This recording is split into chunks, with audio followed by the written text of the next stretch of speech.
If we can't save the cutest animal in the world, what happens to the rest?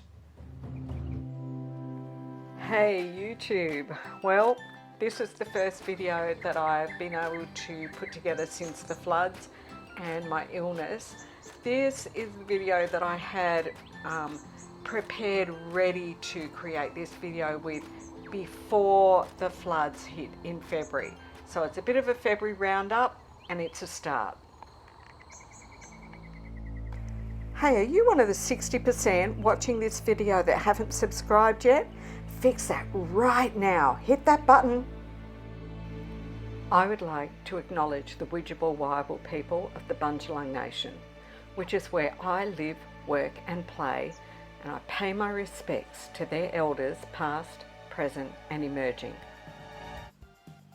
Koala Gardens is a wildlife sanctuary on private land. Subscribe to help me bring koalas to you and like this to help me bring them to the world. I'm lucky enough to live in the koala's backyard with a wild and free colony in Australia. Check out my Patreon options and come chat on my public Discord server.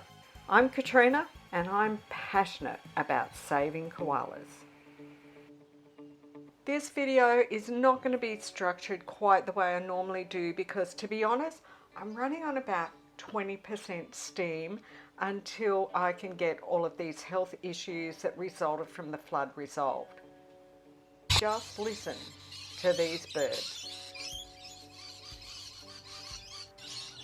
And our boy Bullet, snoozy, half sleeping all the way through it.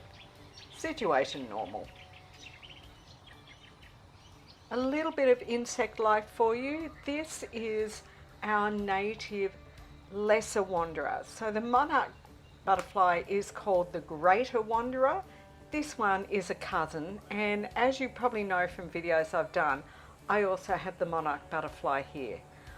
I can't remember the name of this butterfly, and running on the steam I'm at, I didn't get to look it up. It's one of the swallowtails though, obviously.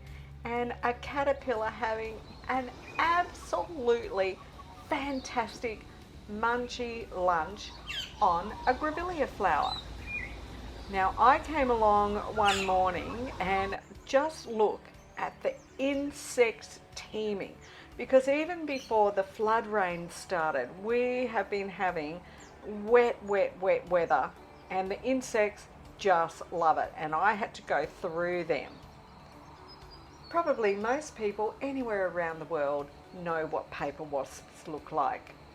And the last of the non-koalas for this video, beautiful red-necked wallaby, early in the morning light. Usually I put everything into alphabetical order, but again, because I'm just running on 20% steam and I wanted to get some video to you, I've gone in chronological order. So we're going to start with some gorgeous Matilda, and look at this sleeping position. I actually moved around the tracks and stopped from 3 different angles to take this video because she just looks so hilarious. My hips would be totally killing me.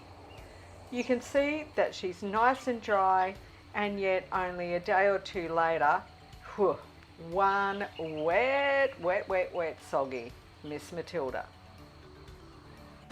Again, this is weeks before the flood rain started, but there was a storm coming and you can just see that wind front on that storm blowing those trees about. And if you've ever wondered, how do the koalas handle that kind of wind? Well, here's Miss Matilda showing us how you brace yourself in a tree and sleep through any windstorm, day or night, easy peasy, the koala way.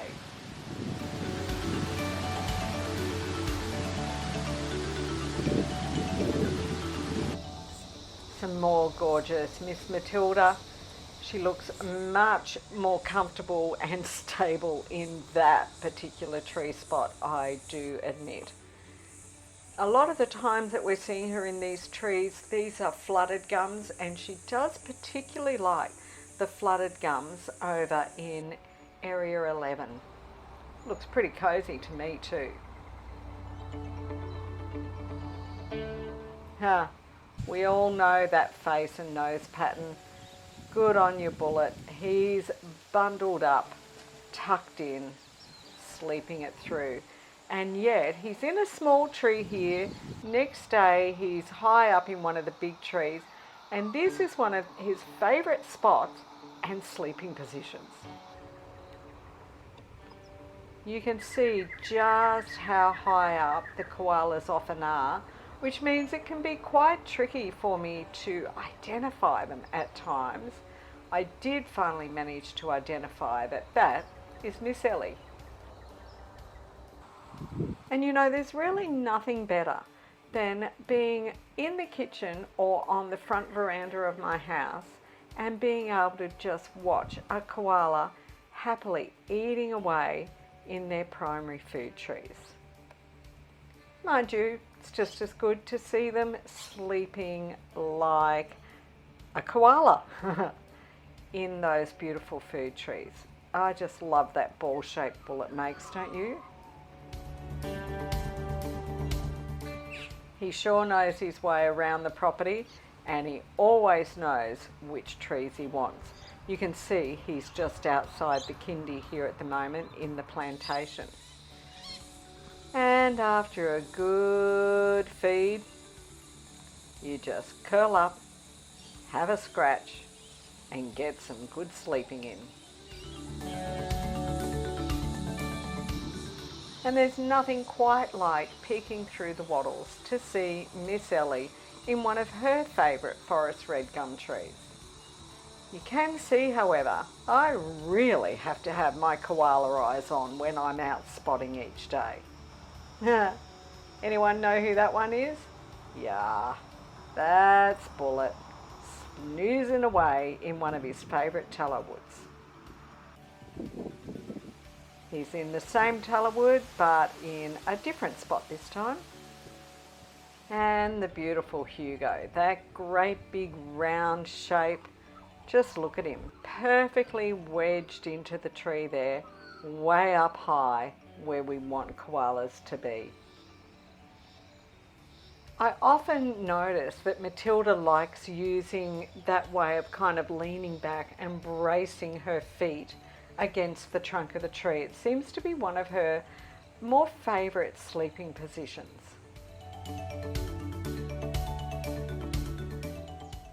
She really is something of a beauty queen. Look at that profile on her.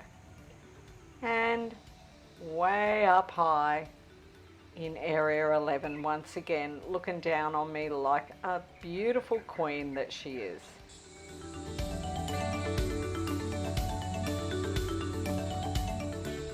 They really do have their own personalities. Just look at the slobby way Bullet likes to drape himself in the trees and go off to sleep. Now this was another day getting further into the month, and you can see this storm that is moving in. There was lots of thunder at times, and after I took that bit of a view of the storm, I went back around the other side of the house to see how Bullet was reacting to it.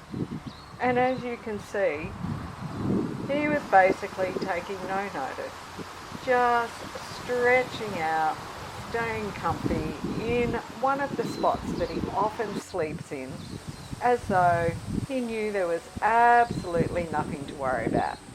Yeah, he says, film me if you like, I'm just sitting here. And the storm came, and the storm went, and as soon as it was over, up Bullet went, high up into that same red gum, and took advantage of that beautiful fresh wet leaf to get a darn good feed. It was still lightly raining, so I stayed in the kitchen to take my film of it. Yum yum forest red gum.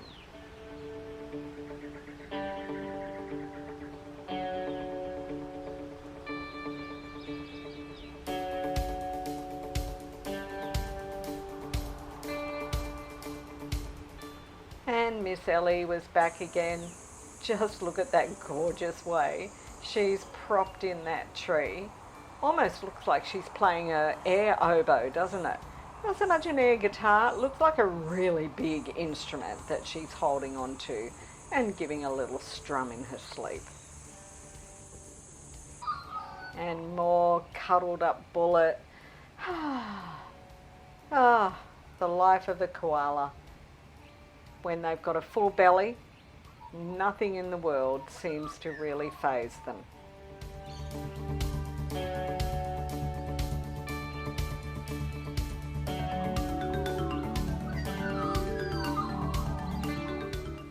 I just love this little bit of video. I was taking some footage of Bullet when all of a sudden a native friend came to perch nearby and do a little beak cleaning. You can see Bullet was like, huh? Oh yeah, it's you. That bird is an Australian magpie. It's not singing at the moment, but you've heard magpies on some of my videos. They have some of the most gorgeous warbling songs of any of our native birds. I'm really working on trying to get some more video out, but I know that you all understand that I was seriously ill as a result of the floods, and we are so devastated here that I just can't describe it. But Bullet lifts my heart every single day.